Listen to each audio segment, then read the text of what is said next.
プジョーしか見てきてないっていうのが最大の理由です。なるほど。もうプジョーの血が流れてると言っても過言ではない孝太郎さんの人生でございます。日本でただ一人なんじゃないですか。405のアメリカ仕様2台持つ男として。1台もいないところが2台持ってるなんて。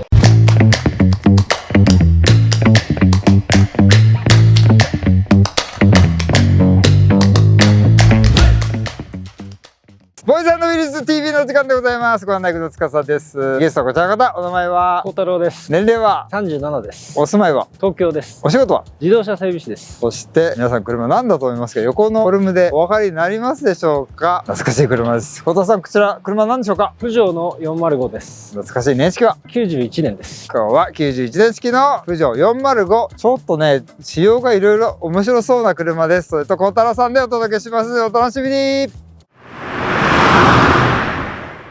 孝太郎さん、この車仕様が普通と違うような気がするんですよ。特別な仕様ですか。そうですね。アメリカ仕様なので5マイルバンパーがついてますので、ちょっと長いです。北米仕様の405。はい。これ珍しい。他に特徴はこれ、ここについてるのもそのリスペクト。そうです。前につけたくないので横につけた形です。ウインカーがここについてたりとか、サイドマークがついてたりとか。なるほどね。ちなみに愛車遍歴を教えてください。プジョーの306から始まって406に乗って、途中でアルファロメオの155に乗るんですけども、でまたプジョーに戻ってきて407の SW、その後605に乗って、で今この車です。これ今1台。もう1台同じ車の MI16 を持ってます。スポーツ仕様の方ですかね。そうですね。それも北米仕様。それも北米仕様です。なんと402台持ちということで、すごいことでございます。北米市場は結構横につけることが多いんですかね。前につけなくてもいいシューとかがあるので、そうだ、確かに不自然じゃないし、逆にそっちに見えちゃいますね。不思議なものです。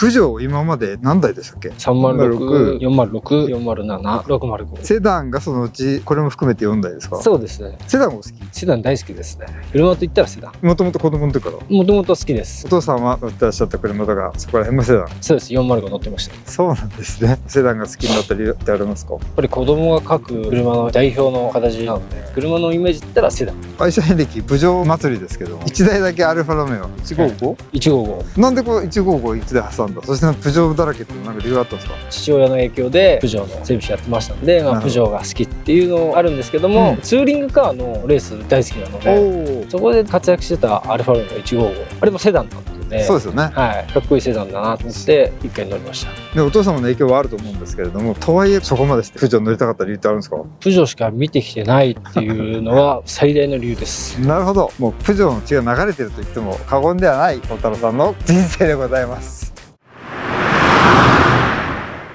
孝太郎さん、どのようにしてご購入されましたか。 Facebook の個人売買で買いました。どういうふうに、どこから。アメリカのプジョーフリークのサイトで個人売買の写真が出てて、はい、速攻メッセージして買いました、はい、ご自分で輸入できたんですか。向こうから手伝いをしてくれる方がいて、その人に頼んで。ちなみに買った時の走行距離とか値段とかってざっくりでいいんですが教えていただけますか。値段はその当時で40万円とか50万円ぐらいで、輸入費で合計100万円ぐらいですかね。輸入費も同じぐらいかかっちゃった。そうです。で個体自体はそんなしなかったんですね。そうですね。そんなに。ちなみに日本ではやっぱなかったですか。日本にアメリカ仕様はもう全くなかったので。0台。はい。サイトで探しても今405出てないっすよね。あんまりほとんだないですね。1台2台とか1台2台あれあってラッキーかなみたいな。ですよね、はい、やっぱ国内からもう探すのは無理だなっていうことでアメリカから直接探したと。いやアメリカ仕様が欲しくて探してたんで。もう1台も同じような買ったんですか。もう1台も個人売買で買いました。個人輸入だと登録とかハードルが高そうな気がするんですけど、そこら辺どうですか。排ガスのテストとかしたりとか。そっか。で登録になるほど。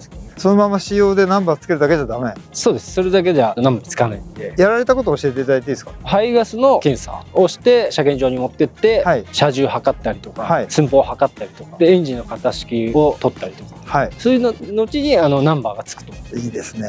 外装もちょっと北米仕様違うと思うんですけど、内装も結構違いそうですよね。そうですね、細かく見ると違うところありますね。そうなんです。ちょっともう外から気になってるね。シートベルトとかも気になって仕方ない。ちょっと乗ってそこら辺見てみましょう。走り出す前に一旦乗ってます。はい、とりあえず乗り込んでみたんですけど、孝太さんこれどうなるのかまだちょっと想像がつかないんですけども、動かしてみましょう。いいですか。あーすごいよ。一回ここに来てこう下がるからなんかびっくりしますよね。そうですね。初めて乗る方は絶対びっくりします。ちょっと首絞められるんじゃないかなっていう風になるぐらいの。こっからですね、こっからこう来て、一番上に上がってここまで降りるという、すごい仕様でございます。そして腰ベルトをあります。これ自分でやると。これで完成ですね。これで完成です。はい。面白い仕様。あとは細かいところちょっと違う。このホーンが違うんでしたっけ？そうですね。レバーの先端についてる方もありますけども、はい、ステアリングホイールの中にもスイッチがあると。これ全部フルオリジナルですよね、多分。そうですね。カセットデッキも。そうです。完璧にオリジナル仕様です。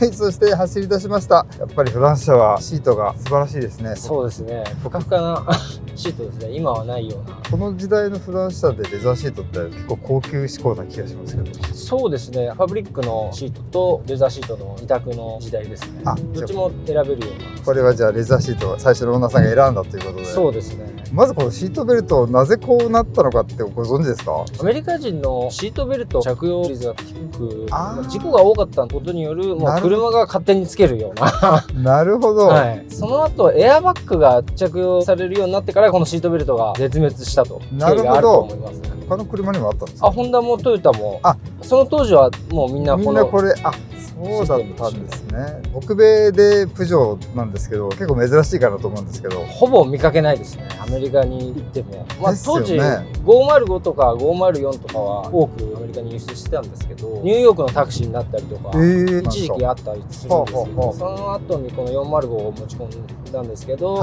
人気がなかったと。なぜ人気なかったでしょうか？ちっちゃいのかもしれないですね。もしかしたら非力だったりすることによってアメリカで受け入れられなかったかなって思うんですけどね。僕も最初にパッと見た時は当然小柄な車かなと思ったんですね。でもこう中見ると結構広くないですか？そうですね。ダッシュボード薄かったりとか、あとドア薄かったりとか、中の空間を結構広く感じますよね。ですよね。後席とかもめちゃくちゃ広いので、これ大人が4人ゆっくり出かけられる車、そして荷物も当然そこら辺フランスは気をつけてるじゃないですか。トランクも広いですね。そうですよね。日本に入ってきてるのは結構この時代は右ハンドル多い気がしますけど、右も左も正規はありますけども、スポーツモデルになるとマニュアルで左ハンドルが多いですね。他にこの北米市場的な特徴ってありますか？バンパーが長いですね。心なしが長い気がしました。確かにそうですね。ホーンがこの当時のプジョーだとコースとなるんですけど、ウインカーのここですね。そうですね。ステアリングホイールにこのスイッチはなかったんですけど、ここになぜかアメリカ仕様だけついてるんですよ。なるほど。それぐらいですかね、北米ならではの。サイドマーカーがついたりとか、そうですよね。アメリカの基準になってますね。今405ってほとんどもう見かけなくなったじゃないですか。はい。北米仕様の405っていうのはどれぐらいあったんですか、市場に？ほぼないですね。もう見つけるの結構大変で、インターネットを駆使したりとかしていろいろ調べて、やっと1台目の白い方を買ったんですけども。ヨーロッパ車といえばマニュアルの車はほとんどじゃないですか。そうですね。これはオートマ車。北米はやっぱりオートマ多かったですかね。やはりオートマの方が人気があったのかなっていうようなイメージがありますね。そもそもプジョーが好きなんですか？小さい頃からもうフランス車、イタリア車全般大好きなんですけども。そもそも好きになったきっかけとかあるんですか？やっぱり父の影響がもうほとんどで、父も整備士なんですけど。そうなんですね。はい。フランス車の整備士がありました。そうですか。それの影響でこんな感じです。なるほど。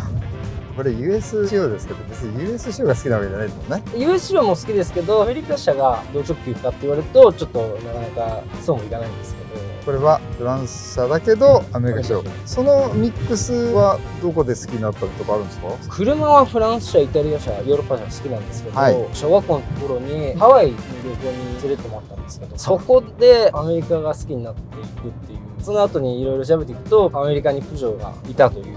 なるほど。そこからどっぷり使ってしまうっていう。日本でただ一人なんじゃないですか、405のアメリカ仕様2台持つ男と。1台もいないところが2台持ってるので。ちなみにご存知な限りで結構なんですけど、405の北米仕様が日本で何台か確認されてます？いや、見たことないですね。505のワゴンは何台か見たことありますけど。505ってワゴンありましたっけ？ 505のワゴンが8人乗りっていうのがまたアメリカ仕様だけで。ないそれやっぱり伝統かなんかですか？父の会社にも入庫してきたりとか、そういう関連で見たので。他に何かありますか、お話？小学校の頃からですね、毎月雑誌を発売日に買うような少年時代を、少年ジャンプをティーポっていう、普通は少年ジャンプとかですけど、そういった変わった子供でしたね。そんな雑誌読んでる友達いなかったと思うんですけど、全くいなかったですね。お父さんこれ何って言ったら教えてくれるような感じ？あ、そうですね、教科書みたいな言ってしまうと。なるほど、それが教科書だった。そうなんです。お父さんも普通に子供が買ってきたティーポを読めるっていう。ティーポだったり、雑誌だったりとかをお小遣いもらって買いに行くんですけど、はい、昼に買ってくんで父親が帰ってきた頃に見ると。いいな、本を読みながら情報も入ってくるし、分かんないことはお父さんの父はもっと分かる。そうするともうどんどん最終的にこういう車を買うようになってしまう。仕上がるわけですねお仕事も整備士でいらっしゃるんですけど、そこに行くまではどんな感じだったんですか？それも父の影響で、もう職業は整備士以外は考えてなかったので、それ整備士の専門学校に行くようにずっと頑張ってましたね。少年時代からもう整備しかないやろうって一択だったんですか？一択でしたね。整備士以外は考えてなかった。フランス車の魅力ってどんなところですか？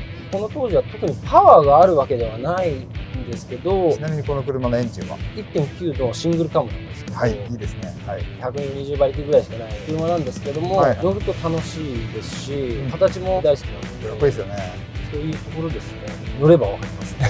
乗ってみれば分かるっていう、フランス車はシートから先に作ってるんじゃないかって話もあるぐらいですけれども、乗り心地もやっぱり猫足感は気持ちいいですよね、この車。そうですね、猫足って言われてるのはもうやっぱりこの辺ぐらいまでなんじゃないかなって僕はちょっと思ったりするんですけど、その後はやっぱりちょっとまた変わってきちゃう。また独特に変化してますので、ちょっと硬いようなイメージにもなるんですけど、この猫足たるゆえんでどうやって作ったんですかね？どう思います？整備士から見て。フランスの道とかに関係してくるのかなって僕は勝手に想像してるんですけど、荒い路面だと車の作り方も違うのかな。なるほど。路面に合わせてテストもするだろうし、そうですね。ワインディングとかでこの車で走ることもあるんですか？たまに超行ったりとかいう時はあるんですけど、車を操ってる感覚が強いですね。車にサポートされながら乗るような車が増えてる中、ダイレクトに曲がる、止まる、走る。結構自分の意思を持って運転しないと、そうですね。ちゃんと曲がってくれないっていう。あんまりサポートしてくれないってことですかね、いい意味で。そうですね。全くサポートなしです、ね。全くサポートなし。それが逆にソリッドにダイレクト感があるんじゃなくて、ふにゃっとダイレクト感があると言いますか、結構難しいですよね、フランス語の言い方って。難しいですね。いい意味でももう機械しいというか、そんな中でもこういうシートが家具みたいなシートなので、そこがいいのかもしれないですね。長距離とかめちゃくちゃ良くないですか？長距離はめちゃくちゃいいですね。フランス車はまず座ってこのシートの良さをまず体感できるっていうのがいいし、意外とホールド感がありません？これ。このシートの形はスポーツモデルと同じ形なので、なるほど。そこから来るホールド感だと思うんですよね。乗る頻度は毎日乗ってらっしゃるわけではない？週末に乗るぐらいですね。普段は足として別の車乗ってらっしゃるんですか？いや、普段は乗ってないですね。通勤車とかではないってことですね。そうですね。僕運転させていただくことできるんですか？大丈夫ですよ。いいですか？はい。ありがとうございます。これは外すのはまずこっちを外してこっちを外してから、それでドア開けると開くので、おおこれすごいんですよね。すごいですこれマジで。おおまだ驚きますけど、もう驚かないですよね。そうですね。じゃあ行きます。すごいレスポンスがいいですね。走ってる感がありますよね。はい。もっと踏み込まなきゃいけないのかなと思ったら全然踏まずに行きました。僕もちょっとこの後の世代のプジョーに昔乗ってたもんですから、乗り味っていうのはなんとなく知ってるつもりなんですけど、久しぶりに乗ると思い出しますね。柔らかさ、癖になりますよね。優しさ、何なんでしょうか。ハンドルを握ると思い出すものがありますね。自転車と同じ感覚ですからね。月の維持費とかはどんな感じですか？ガソリン代が主なんですけど、あと壊れたりするとその分出費するっていう感じなので。故障とかぶっちゃけどんな感じですか？します。夏はエアコン壊れますし、はい、ベルトが切れちゃったりとかも体験しましたし、あとブーツ関係も切れたりとかして、やっぱり消耗品周りってことですかね。そうですね。ご自分でやるんですか？もちろん。そうです。自分で直してパーツを探すところから始めて、ない部品もあるのでインターネットで調べていろんな国から取り寄せたりとかして、そういうのも楽しいかなっていう。なるほど。部品どうなんですか今405に関しては？比較的ある方だと僕は思ってままして、そうなんですね。イランとかだと2010年ぐらいまで生産してるんですよね。形を変えて。そうなんですか。その辺にちょっとまだあったりするわけですね。ヨーロッパですと OEM でみんな出てたりするので、じゃあいいですね。北米市場オリジナルのものとかあったりしたら困らないですか？そうなんですよ。このシートベルトも一回壊れたことがありまして、そうなんです。僕モーターが壊れちゃってどうしようかなと思って、それもインターネットで調べて、アメリカにこの部品を持ってる人がいまして、たまたまその人からシートベルトのシステムを購入しました。それも個人で？そうです、個人で。すごい。それでご自分で取り付けたんですか？あ、そうです。今後2台どういう風に乗っていきたいとかありますか？2台はもうずっと持っていきたいかなと思ってて、はい、走れる限り走ろうかなと思います。それぐらいね、ゆったり乗るのがちょうどいいです。あ、そうですね。急いで乗る車じゃないですね。じゃないですね。じゃあこれ外すのはどうなるかと言いますと、ドアを開けるだけです。開けると、これが毎回びっくりする。これね、皆さんぜひ体感してくださいって言いたいけど、なかなかこれできないですよね。そうですね。なかなかないです。ないですね。はい、乗ってまいりました。久しぶりのプジョーでしたけども、やっぱりいいですね。やっぱいいですか？やっぱりいい。このフランス車の優しさに包まれて僕はまた幸せな気分になります。ありがとうございました。あ、こちらこそありがとうございました。ということで、小田さん、405S、100点満点中何点でしょうか？100点満点です。やっぱり100点満点ですか。もう理由も聞くまでもないと思いますけど、もう好きが詰まったプジョーの血が流れてる孝太郎さんでございました。最後にプジョー405乗り続けますか？もうずっと壊れるまで。壊れても直します。ですよね。壊れても直せるところがやっぱりいいところ。そして最後にシャキン、こちらの特製ステッカーを出演してくださった孝太郎さんにはプレゼントどうぞ。ありがとうございます。シール貼ってるんでよかったら貼ってください。ということで今回は孝太郎さんとプジョー405北米市場の S がついた車でございました。ボイさんとウリスティーブンまた見てください。さよなら、バイバイ。